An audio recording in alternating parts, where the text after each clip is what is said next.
Hey everyone, welcome back to Watch and Carry. So in today's video, I'm going to give some quick tips and tricks for doing a tire change on your Onewheel. So we are into the new year right now, and I got this Burris TX33 tire about a month ago, but I figured new year, new tire would be a good time to get this changed.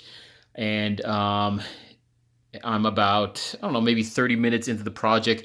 Ran into a few bumps along the way, but was able to kind of find a way around them and thought I'd share some tips that I found out. So first and foremost, if you're going to be doing a tire change, do not be distraught. Don't be scared about doing one, but definitely look for some resources. So the two videos I've been looking online are Jeff McCosker. He does a Onewheel tire change on both the Pint and I think it was a version 1 Onewheel. So I'm following the version 1 instructions. And then the other guy's video I'm following is, let's see if I can find his username here. All right, there we go. Mike Sang. He gives a very detailed and clear to follow instruction. So between Mike Sang's and Jeff McCosker's tire change video, I think you're going to be pretty well covered.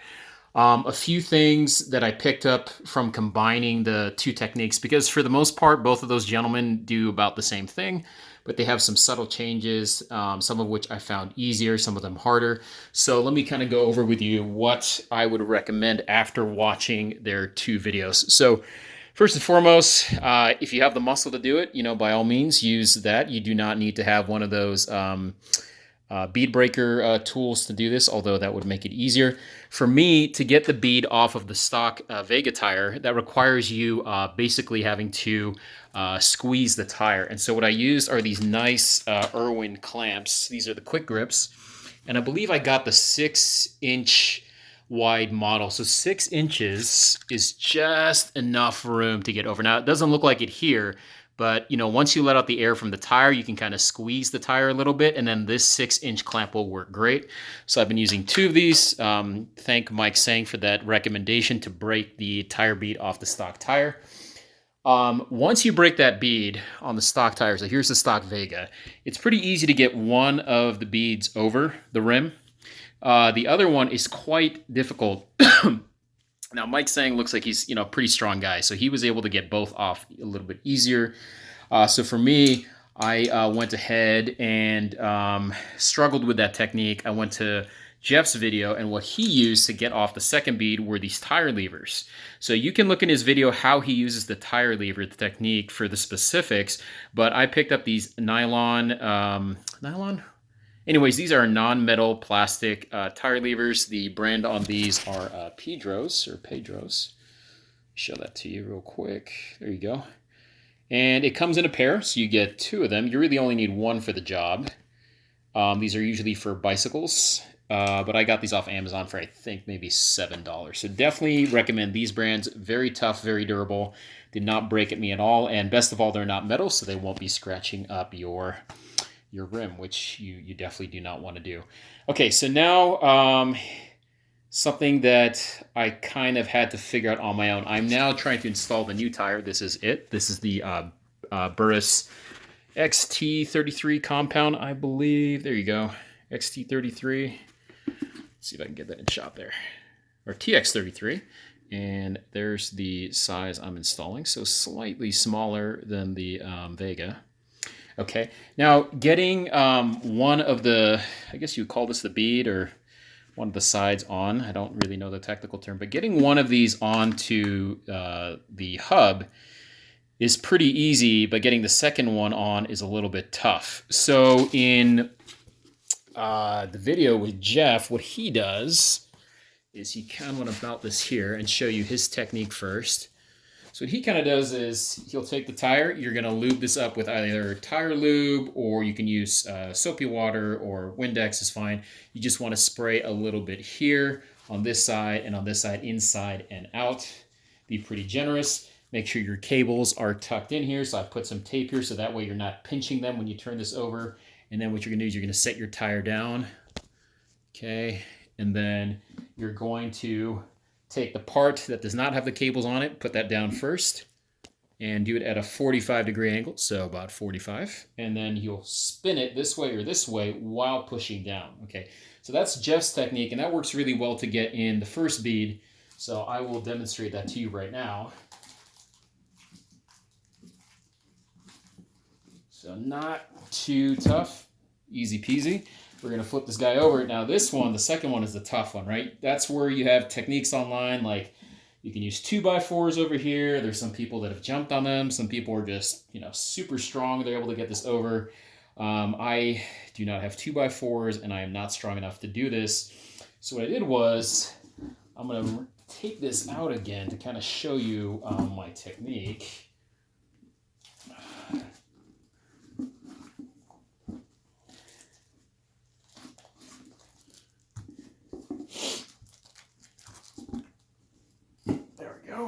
Okay. So when I got this tire, actually, it shipped like this. So it was actually collapsed in. I guess they did this to save space, or I don't know if they did this to make it easier to install, but there weren't any instructions in the box, but it goes like this, kind of a weird looking shape, right? So the two beads, I guess, are like pretty close together.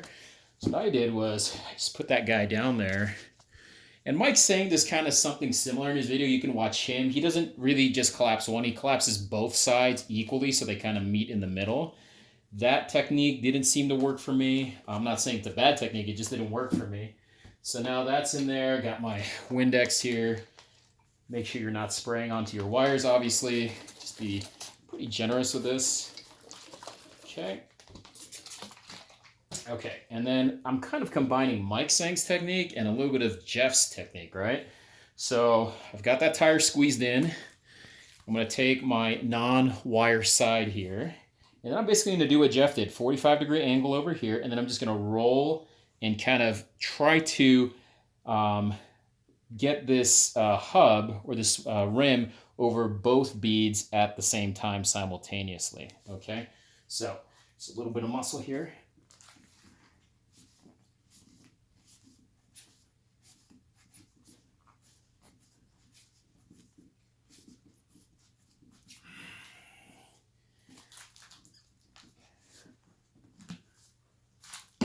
Okay, so there we go. And then when I flip this guy over, perfect, right? I got it over both. That, for me, was like, I don't know, an aha moment. I'm sure tire guys have known this for a while now, but for me, folding in that tire, I mean, it looked like I was struggling in there, but that was pretty minimal effort. And really, you're taking advantage of several things. One, you're doing both at the same time, both beads. Number two, you're really allowing you to use your upper body weight to work for you, right? So kind of using a little bit of physics to get this installed. And then now what you can do is simply just, take this part that you pinch down on that tire and then just pull it out. And then from here, you go through the typical instructions, either in Mike Sang's or Jeff McCosker's video, where they kind of inflate the tire up with the compressor. So you can choose which technique to follow there. I'm not going to film that because they have already done that beautifully for you guys. So anyways, that is my quick, wow, this might be the quickest video I've ever filmed on doing a tire change. I will keep you guys posted on how the TX33 feels in my first ride. Hopefully this weekend I get to do it off-road. It's been beautiful weather here in Vegas. I'll keep you guys posted.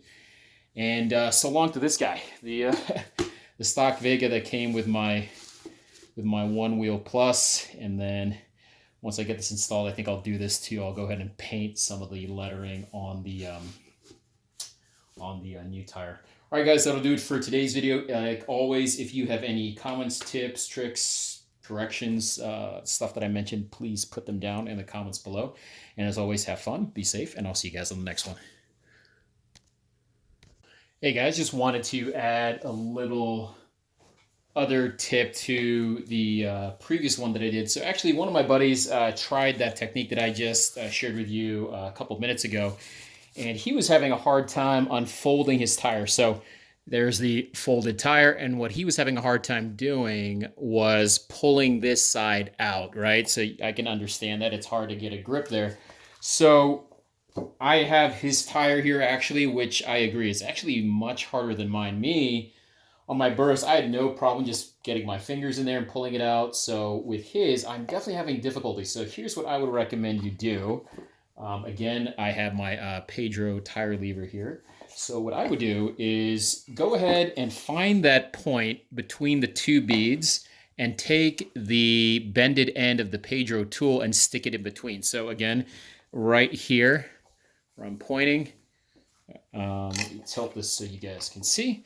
So like right there, you know that you have those two beads kind of touching each other like this, right? So take your Pedro tool and stick that tip in between the two beads, right? And then we're going to put the hub right here and kind of leverage out. So that will make more sense here. I'm going to, again, put that bended end between the two beads here. Okay, and there we go. And then what I'm going to do is just kind of lever this over a little bit. Okay, and then you see how that's like levered now? So I'm holding onto one bead right now with the tool. And then what I'll do is just kind of push or pull, no, push the rest of the tire down, almost like a stocking. So now that the tire lever is holding on the one end of the bead, I should be able to kind of massage this down, you know, in a circle and get the whole tire mounted. So let's go ahead and take care of that now. Use a little bit of your body weight to get it done. Hold on to that tool. You can switch hands if you need to.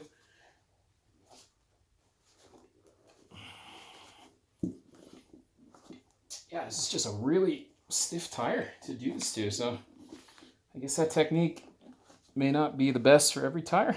Okay, so it looks like I got one side down there. Okay.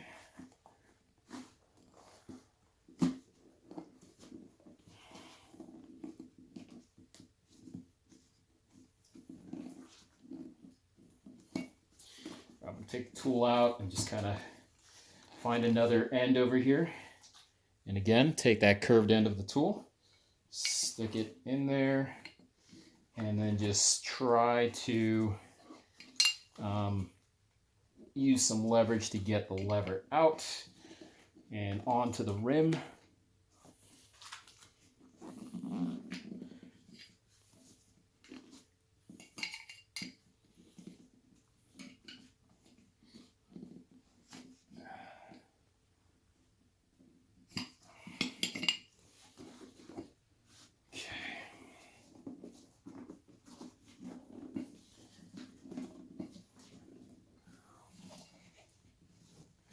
Okay, now I'll go back to the basics, just kind of pulling at the sidewall here, getting my fingers underneath. Really helps to use gloves, by the way, so you don't chew up your fingers. Okay, there we go, pushing a little on the top. Take that tool again, kind of pry at those edges. There we go, kind of like that, all right? Here, let me do this one so you guys can see. Like that, okay, but make sure it doesn't go too far over, right? Just enough to get it to bulge out on that side. Okay.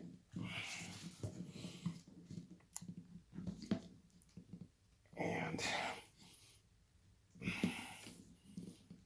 there, okay. Looks good. Okay. All right. Perfect.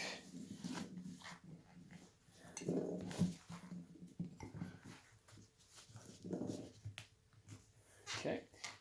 Then the valve here that you can see. Okay, the valve has the stem that goes out and has the butt or the base inside. So you might have a hard time getting that bead over that little butt of the valve. So you can either lubricate that a little bit more.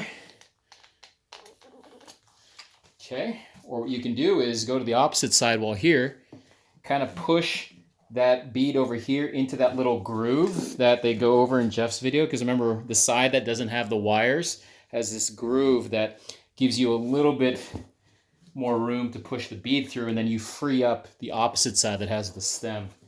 So kind of combine both, and then we'll try to see as I squeeze here, it adds a little bit more Here, let me squeeze so you can see. See that?